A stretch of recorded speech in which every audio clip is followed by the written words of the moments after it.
Nah, sekarang kita kaji satu persatu. Kita mulai dari etika, ya.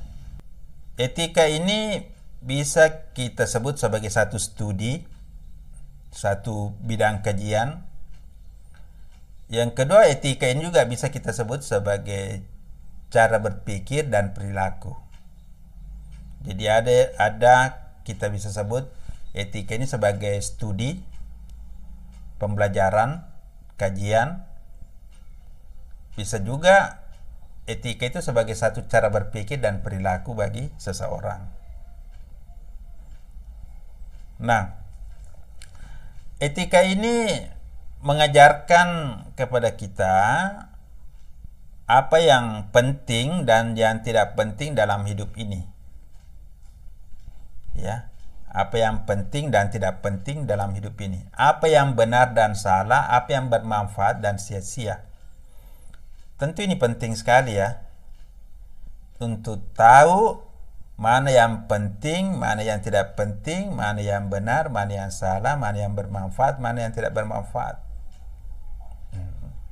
Kira-kira kenapa tuh Ibu Bapak itu kita butuh etika? Kenapa kita perlu tahu apa yang penting dan tidak penting? Apa yang baik dan tidak baik? Yang benar dan salah, bermanfaat atau sia-sia? Jawabannya karena kita hidup di dunia ini, pertama itu karena kita punya misi hidup di dunia ini. Ya, ada tujuan mulia yang kita inginkan, yang kita ingin wujudkan, mengapa kita ada di dunia ini.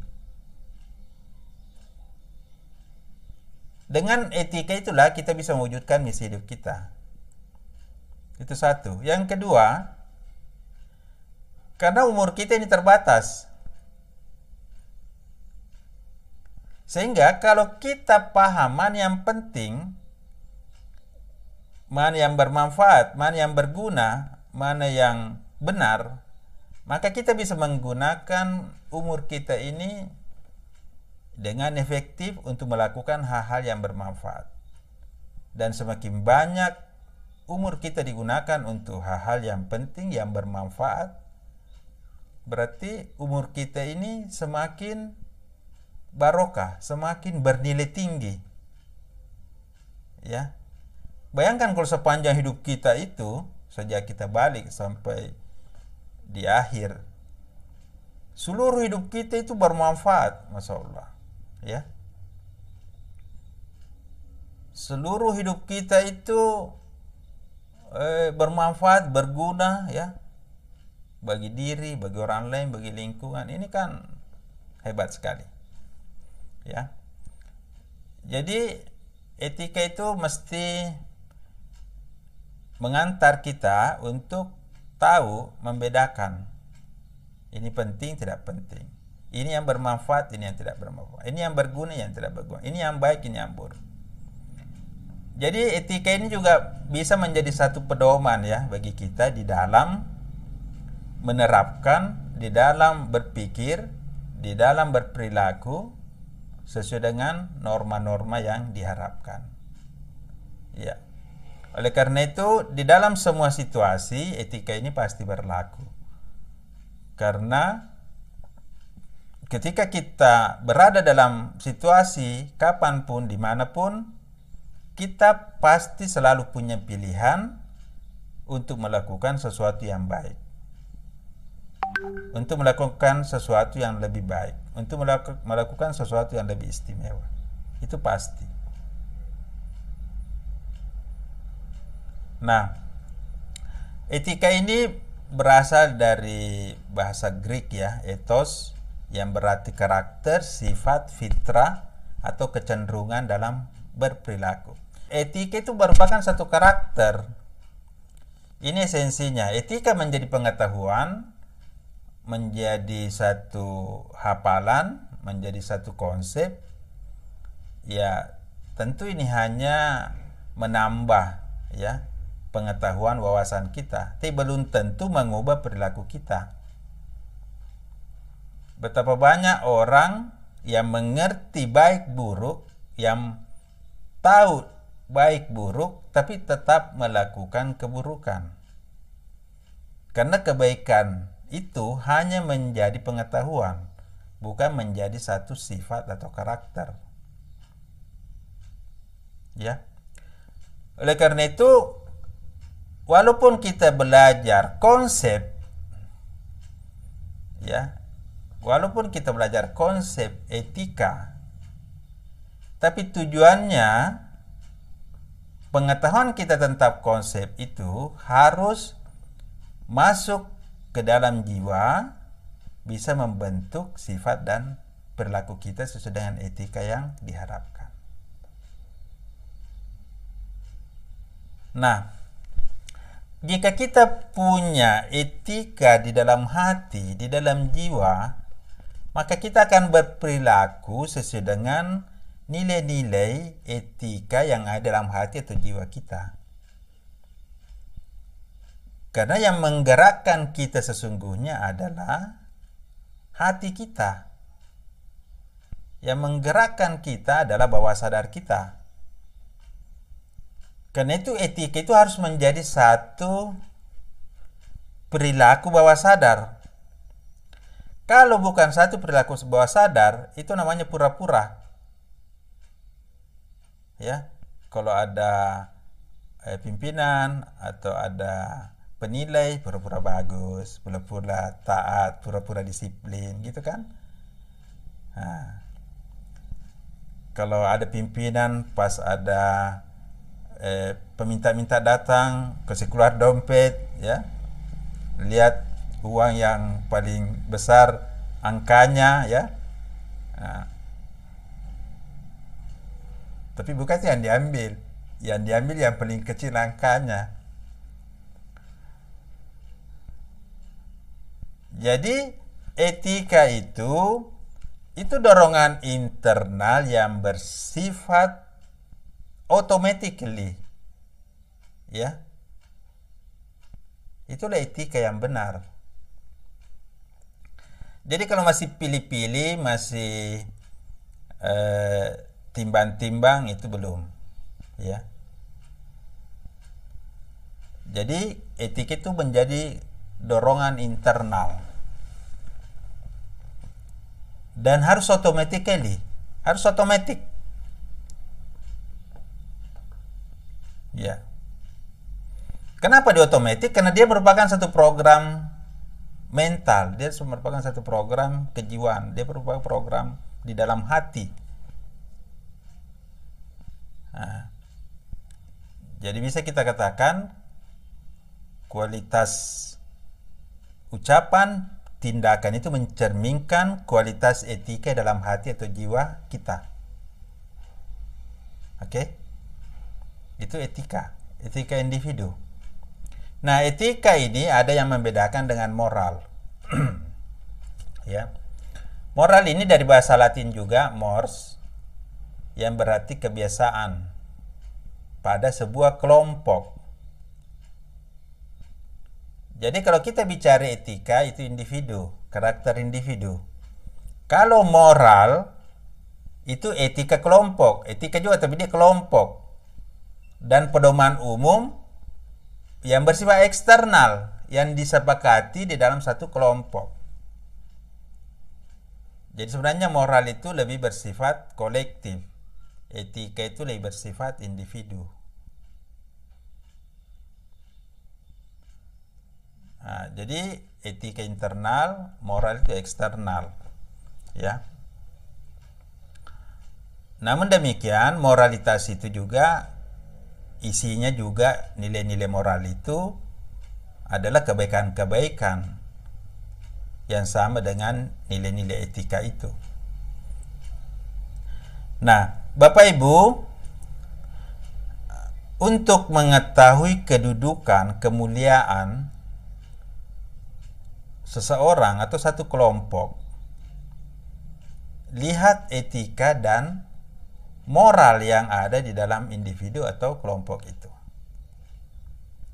Nah, semakin tinggi etika seseorang, maka sesungguhnya orang itu memiliki satu kualitas individu yang sangat tinggi atau sangat istimewa. Kenapa Nabi kita memiliki satu kedudukan yang sangat tinggi? Karena beliau memang hadir ke dunia untuk menyempurnakan akhlak. Oleh karena itu akhlak memang harus sempurna.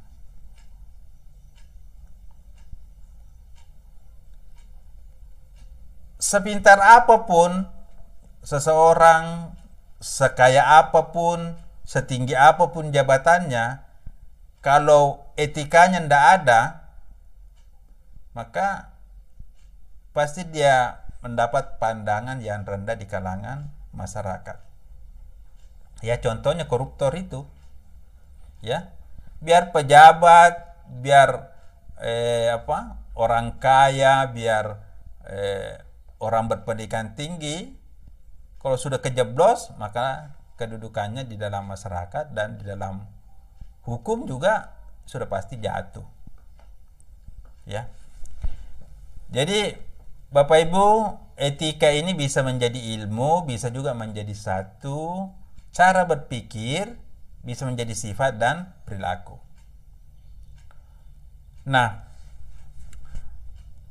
ada juga akhlak, ya. Nah, ada etika, ada moral, ada akhlak. Kalau akhlak, sebenarnya akhlak itu lebih luas cakupannya dibanding etika. Akhlak itu di dalam Islam, ya,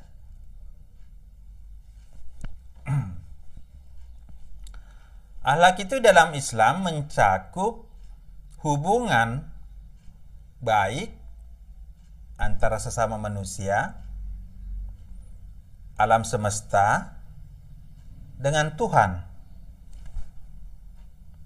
Tapi kalau etika itu hanya mengatur hubungan kita dengan orang lain, dengan sesama. Jadi akhlak ini lebih luas cakupannya. Etika itu bersumber dari nilai-nilai agama, bisa juga budaya. Ya. Nah, kalau akhlak dalam Islam atau etika Islam atau akhlak dalam Islam itu pasti bersumber dari Al-Quran dan hadis. Nah, etika ini sebenarnya merupakan satu hasil olah pikiran manusia. Kalau itu etika ya merupakan satu budaya, kebiasaan.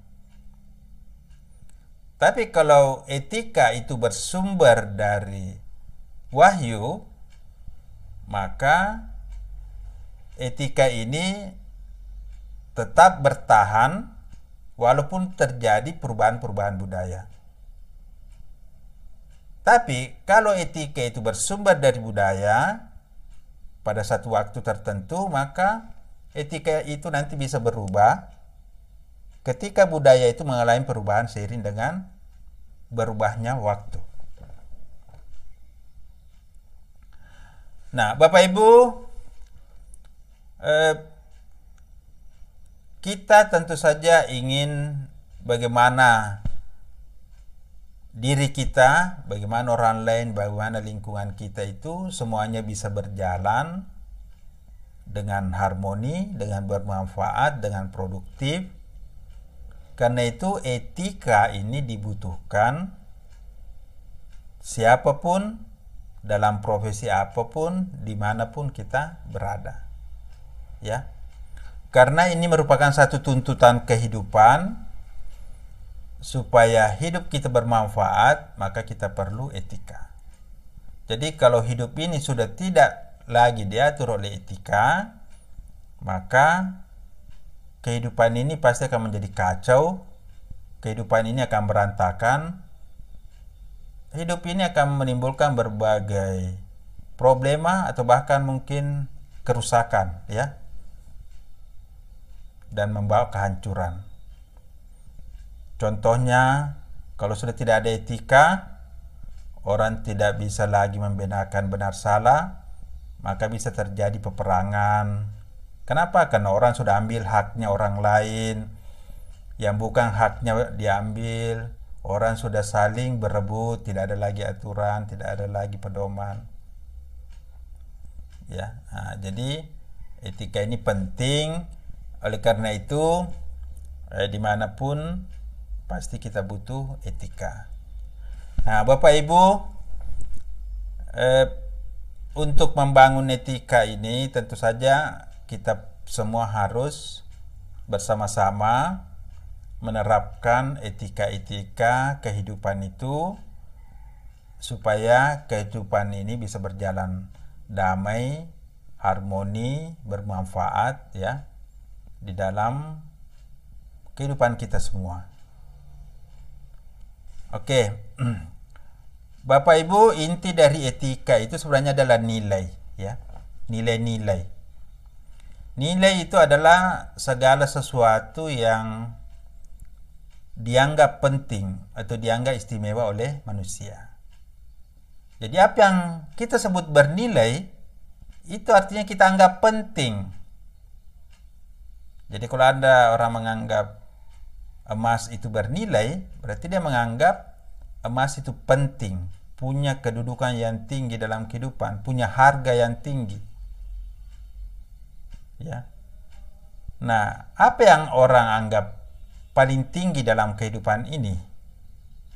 Kira-kira apa yang kita anggap punya kedudukan paling tinggi dalam kehidupan ini? Ini tentu jawabannya bisa berbeda-beda ya. Ada yang mengatakan, ya saya tidak perlu kaya, yang penting saya bisa kumpul keluarga, saya bisa makan makanan yang halal ya. Tapi mungkin ada juga mengatakan untuk kaya saya harus melakukan apa saja sehingga melanggar nilai-nilai. Jadi kalau kita tanya apa nilai kita yang paling penting dalam kehidupan ini, itu bisa bermacam-macam. Namun etika umum itu harus kita jadikan pedoman. Misalnya kejujuran, tanggung jawab, kesetiaan, kerjasama, adil, ya. Ini adalah nilai-nilai dasar kehidupan yang harus menjadi etika di dalam diri setiap orang. Bapak Ibu, etika itu bersifat dinamis. Kalau dia budaya, dinamis artinya ada perubahan. Coba bandingkan etika anak-anak kita dulu dengan sekarang. Ya.